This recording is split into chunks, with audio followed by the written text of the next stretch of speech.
Hola, mi gente. Joe Barreto back with you at the Credit Card Connection. I'm so glad you can join me.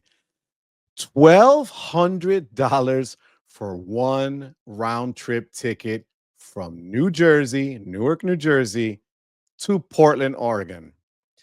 Mi gente, when I saw that come up on Google Flights and I just saw that no matter what airline I was going to use, the price was going to range anywhere from 1,100 to over $1,200. I panicked, right?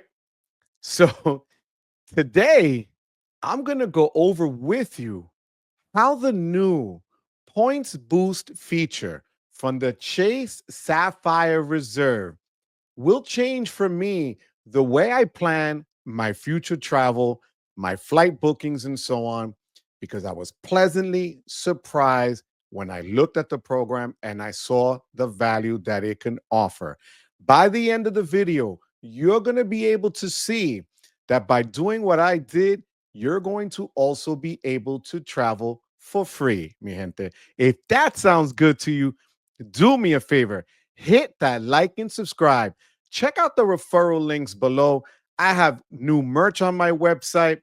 I have different links to different cards that I like, as well as consider joining the Hola Mi Gente membership, which gives you access to our private Discord where we share a lot of ideas and a lot of things between us and the credit card community. So, mi gente, let's jump into it. So, like I said, I went into Google Flights just to get an idea because normally, as you all might know already, because I live in Newark and near Newark, New Jersey, Newark is the hub for United, and I have a lot of options to fly out of there. So that is my airline of choice.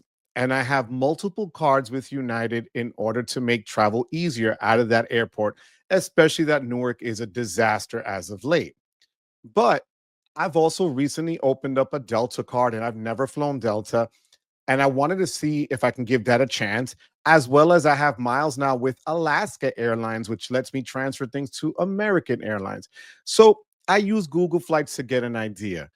What kept coming up was just the amounts of money for the round trip ticket. Now, to be fair, full transparency, mi gente, I tell you this, and I'm going to show you as I pull this up on my phone because I was not planning on doing this, but I need to be honest with you.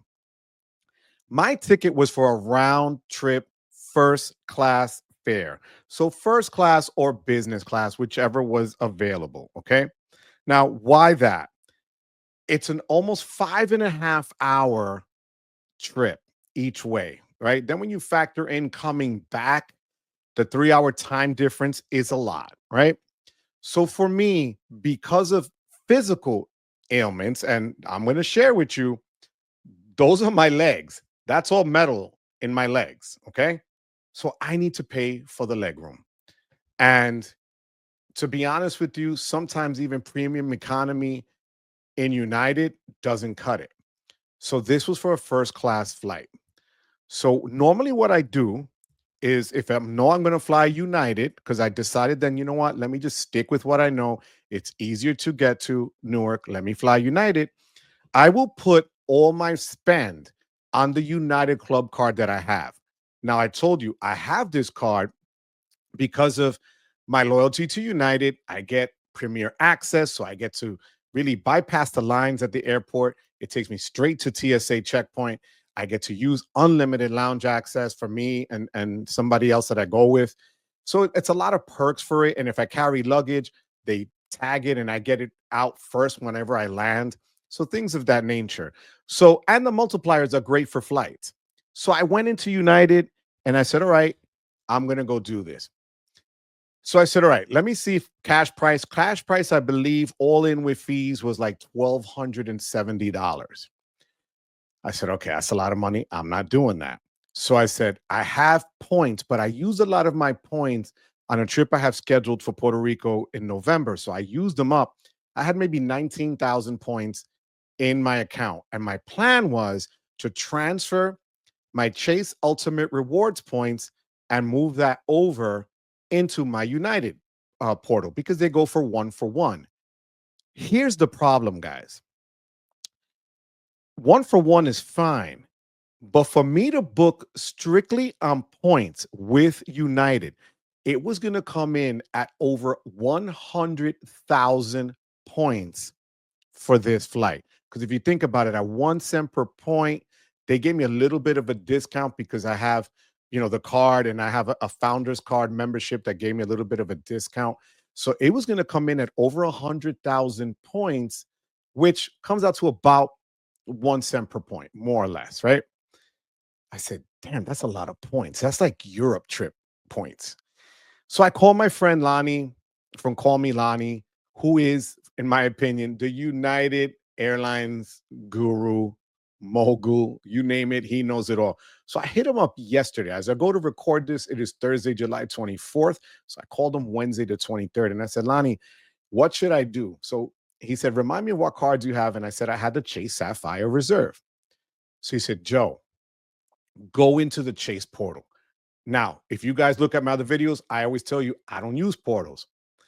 I was reluctant. I go into the portal as I have them on the phone. I literally go into the same flights that I was looking at leaving September 9th, coming back September 11th. It's just for a 2-day conference in Portland. Same flight times. One was, I believe, leaving here at 7 in the morning, the other one coming back at 10:30 at night. So I plugged that in there. To my surprise, they wanted on points only, no cash outlay. All right. Nothing of that nature. Just, I believe it was the $5 and whatever in taxes. They wanted 63,800 points, something to that effect.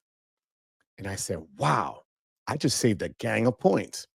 That was perfect. But then Lonnie told me something else. And he said, did you use the 300 travel credit? That is the easiest credit in credit cards to use by Chase. Anything that codes as travel will give you, they'll deduct it from 300 bucks. So if you use a $300 in one shot, that's it, you're done. I said, no, Lonnie, I haven't used it. So he goes, this is what you're going to do. Go in, book the flight, and all you have to do is then deduct $300 of the flight amount. And then they're going to calculate for you what that's going to come out to in terms of points. Guys, when I deducted the $300, it came out to 48,500 points for a round trip first class flight. Now, fair enough. I could have just used the points and kept that $300 travel, but I have about 400,000 ultimate rewards points with Chase. So I didn't want to just use them all on or a good chunk on this one flight. So being able to travel round trip first class is huge.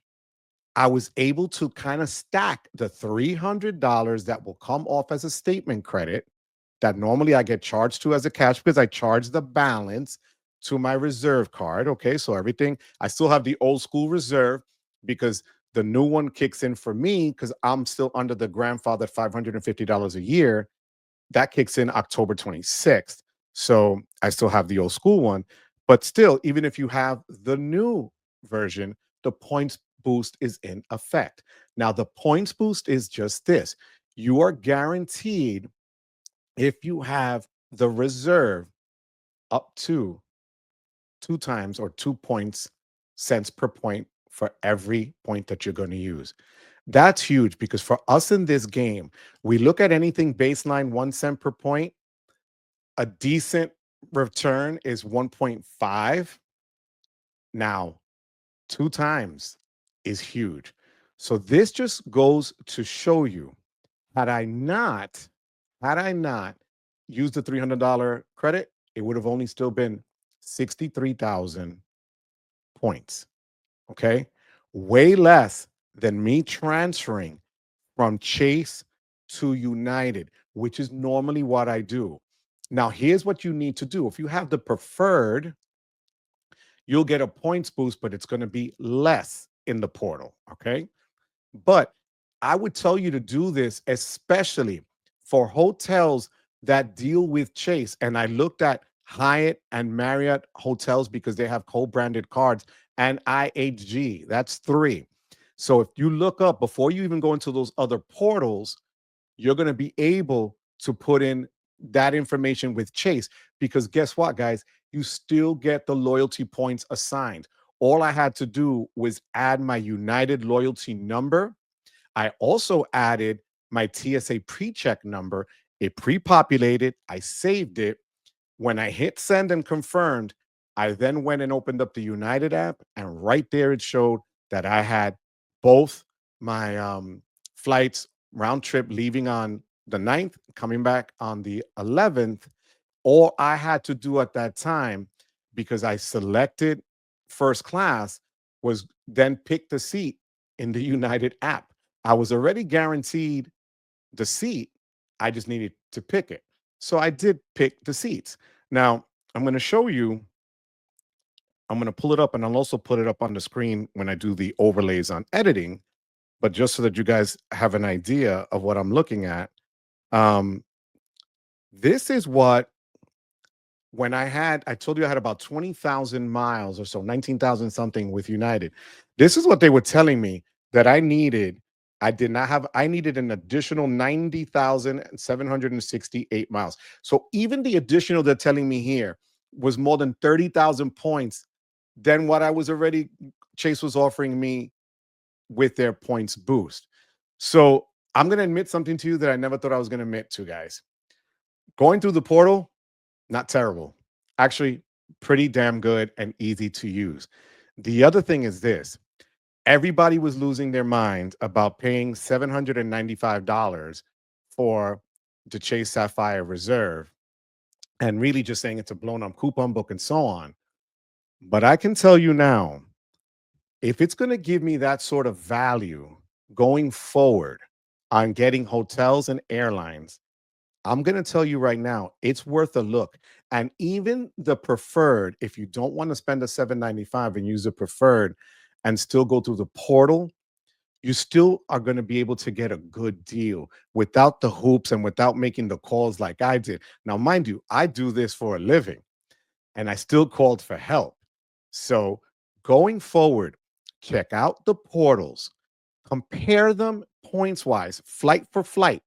Don't take a different type of flight because it's going to look like less. No, stick with the same. You want to compare apples to apples, exactly how I did for both the days that I was flying, the times that I was flying, the flight number, the whole nine, the class of ticket, all of that. Compare them, because you're going to be pleasantly surprised when you go on Chase's portal and say, wow, I just literally saved a ton of ultimate rewards points that now I can use for other parts of the travel, be it hotel stays, be it car rentals, whatever it is. That, and plus I'm still getting points on United side for doing that trip to travel. So that's a bonus in and of itself. I didn't lose points by booking through Chase. I'm still going to earn my mileage plus points by booking a United ticket because, again, my loyalty number was there. You can do this with first class, with economy plus, whatever works for you. So, mi gente, I hope this was helpful to you. I showed you in real time what they were asking me for. Okay. And to me, right now, going forward, this Chase points boost is amazing. It's fire. And I think you should check it out before booking your next trip. So, mi gente, as always, I thank you for being here. But more than anything else, I thank you for giving me the privilege of your time. Until next time, mi gente, take care.